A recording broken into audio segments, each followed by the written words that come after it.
Riley Sager is one of my favourite mystery thriller authors. However, his books are not all the same.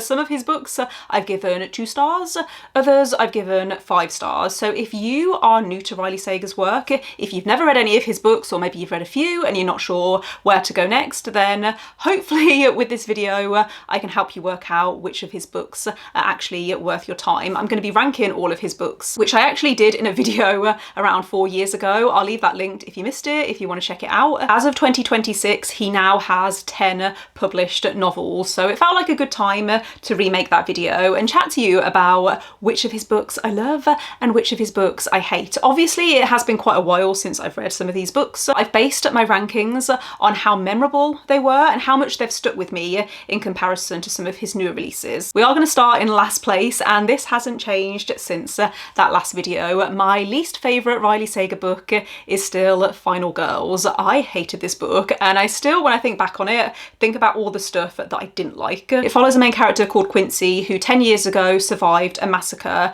that killed all of her friends. It was like something out of a horror movie. They went away to a cabin and she was the only survivor, and the media have labelled her as a final girl. There are 3 other women, there's 3 women including Quincy, who the media loves to talk about. Quincy has tried to move on with her life. However, one day one of these other final girls, whose name I can always remember because her name is Sam and that's my name, she shows up at Quincy's door saying that she is concerned about the other final girl, Lisa. That's all I'm going to say about the plot. I'm going to keep the descriptions quite short throughout this video, otherwise we would be here a while. And also, I think with thrillers, it's better to go in not knowing too much. You want to know what I remember the most about this book? I can remember it had a lot of what I felt was awkward sexual content. It wasn't graphic or anything, but I can remember there were certain parts where I thought, why am I having to read about this? It's not adding anything to the plot, so why am I having to read about this stuff? It makes no sense. And also, speaking of not making sense,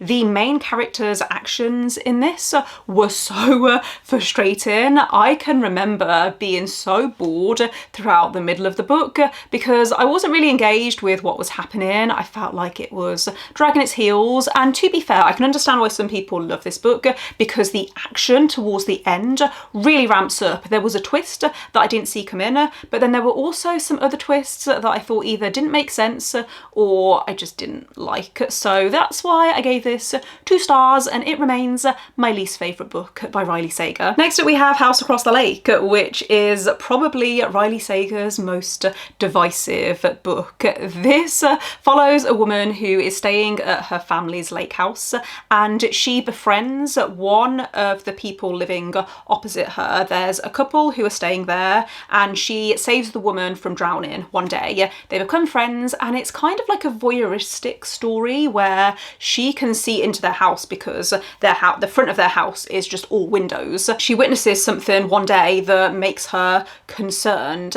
and the story goes from there. Honestly, this was another one that felt really generic and boring until it wasn't. If you've read this book, the twist, something that you'll either love or hate, and I hated it. I much prefer thrillers that are grounded in reality and that, even if you have to suspend your disbelief a little bit, it's not too much. I did not like the turn that this book took, and I'm also really bored of the trope where the main character is unreliable because they're an alcoholic, and that's what this book has. Would still recommend giving it a go though, because it's one of those where either you will love the direction that it goes in or you'll hate it, and unfortunately I hated it and gave it 2 stars. Next up we have With a Vengeance, which is one of his more recent releases. This is set in the 1940s, which I loved the more historical setting. It has the setup of a classic closed circle murder mystery, which is something that I do tend to enjoy. It felt very different for Riley Sager. In this we're following a main character called Anna who invites 6 people to board an overnight train going from Philadelphia to Chicago, and the reason that she's invited them onto this train is because she holds them responsible for the downfall of her family. She plans on delivering them to the police once they arrive at their destination. The police are going to be on the platform. However, unfortunately, her plans are derailed because there may be a murderer on board. This was a little silly and goofy, but it was a good time. It's the kind of book that you could easily devour in one sitting. I was expecting this to be a typical revenge thriller, thriller, and that's not really what this is. The main character, Anna, is quite passive as a character, and she very quickly loses control of the situation, and she's kind of flapping about, not really sure what she should do. She doesn't know who to trust, and she can't seem to make her mind up. And I can see some people finding her irritating, because I found her a bit irritating at times. Unfortunately, this lost me in the second half. I do much prefer it when Riley Sager concentrates on a couple of really good, strong twists, instead of trying to cram in as many as possible, and it ends up making me feel like I'm getting whiplash. It was still worth reading, in my opinion. It was just a little underwhelming, and that's why it's not my favourite Riley Sager book. I think I gave this one 3 stars in the end. Next up we have Survive the Night, which gives off the feeling of a 90s slasher movie, and that was my favourite thing about it. It follows a main character called Charlie, who is a college student that needs a ride home, so she meets a guy through this ride share notice board. Obviously, remember, it's the 90s, so they don't have the technology that we do today. As they're in the car travelling home, she starts to feel a little uneasy because there is currently a killer terrorising campus, and she starts to worry that she's in the car with him. Really enjoyed the forced proximity and the tension in this. A lot of the book is just the two of them in this car, and I've seen some people criticise this for being unrealistic, but I think that you have to take into context the time in which it's set. You just have to watch movies from the time to understand that people were a bit more trusting back then. Although the main thing that I didn't love is that the main character is an unreliable narrator, because she has these hallucinations that play like movies in her mind. I think I would have preferred the book more if that hadn't been a thing. I was kind of confused why that was even included, but I thought this was solid. There was a twist that I didn't see come in, a twist that I found a little bit predictable. I loved that anxious feeling that it gave me, which is why I rated it 3.5 stars. Next up we have Middle of the Night, which is the only Riley Sager book that follows a man as the protagonist, and it's also multi-POV. The main character is called Ethan, and when he was a kid, he was camping with his best friend in a tent, because that's how you camp.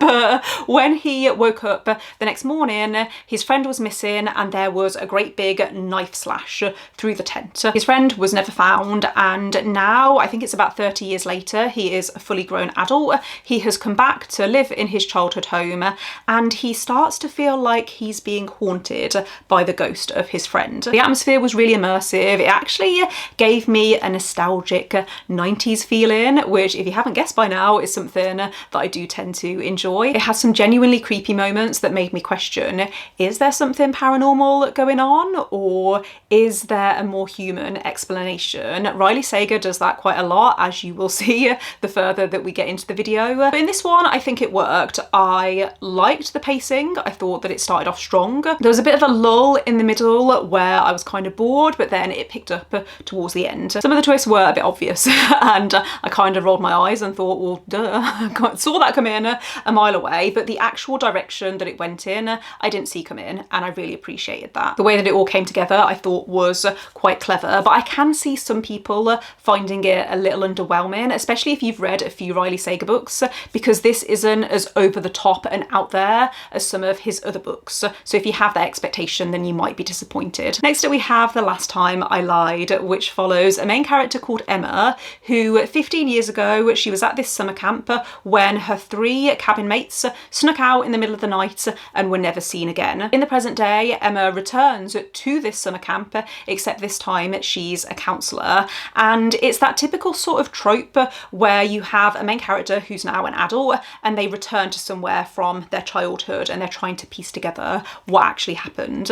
I don't have much to say about this one. I thought it was a solid summer thriller. It also kept me on my toes right up until the end. I can remember not predicting the direction this went in. Next up we have The Unknown, which is Riley Sager's new release for 2026. This follows a main character called Marin, who's an aspiring actress that has just landed a role in a new movie, and this movie is based on true events that actually happened 100 years ago. 5 women went missing, they disappeared disappeared from this island and no one ever found out what happened to them. The locals suspected that they were witches who conjured an evil spirit that destroyed them. Marion and the rest of the crew arrive on this island where they're going to be spending the next few days because the director or producer, or both of them, think it's a good idea for the cast and crew to immerse themselves in the setting and really feel and live how those women would have lived. Obviously it's a mystery thriller, and so creepy stuff